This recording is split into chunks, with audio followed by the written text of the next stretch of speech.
ఏంటంటే ఇప్పుడున్నటువంటి మేయర్ గారికి డిప్యూటీ మేయర్ గారికి కూడా ఈ ప్రక్రియ తెలియదని ఓపెన్గా వాళ్ళ హౌస్లోనే చెప్పినటువంటి సందర్భం.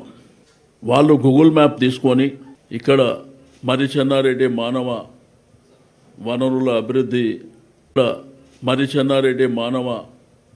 వనరుల అభివృద్ధి ఆఫీస్ ఏదైతే ఉందో అక్కడ గూగుల్ మ్యాప్లో తీసుకొని ఈ డిలిమిటేషన్ అనేది చేసినటువంటి.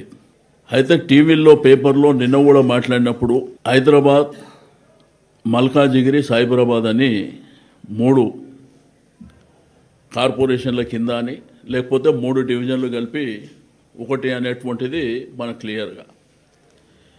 ఏదైతే జంట నగరాల చరిత్ర, జంట నగరాలు మీన్స్ హైదరాబాద్, సికింద్రాబాద్. ట్యాంక్ బోర్డుకు ఇటువైపు హైదరాబాద్, ట్యాంక్ బోర్డు అటువైపు సికింద్రాబాద్. అయితే హిస్టారికల్ చరిత్ర ఉన్నటువంటి సికింద్రాబాద్ లష్కరు బోనాలు, సికింద్రాబాద్ రైల్వే స్టేషన్,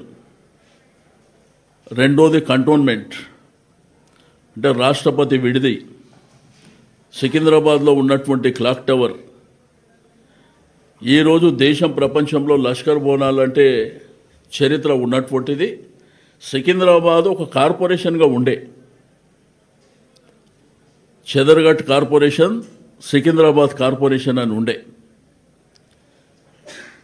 ఈ జంట నగరాలలో సికింద్రాబాదు పేరు లేకుండా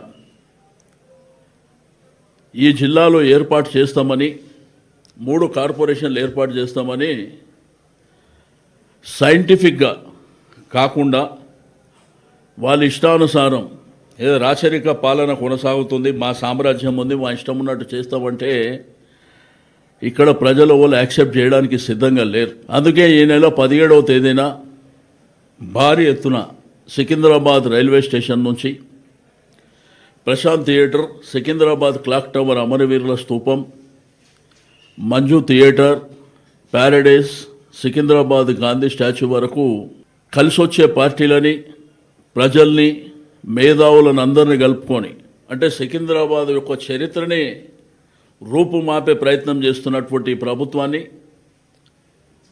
కిందికి దించేటువంటి ప్రయత్నం చేయడమే కాకుండా ఎట్టి పరిస్థితుల్లో సికింద్రాబాద్ని ఇగ్నోర్ చేస్తే వదిలిపెట్టే ప్రసక్తే లేదు. అది చరిత్ర. రాజశేఖర రెడ్డి గారు ఉన్నప్పుడు 202 సంవత్సరాల సెలబ్రేషన్స్ కూడా జరిగినటువంటి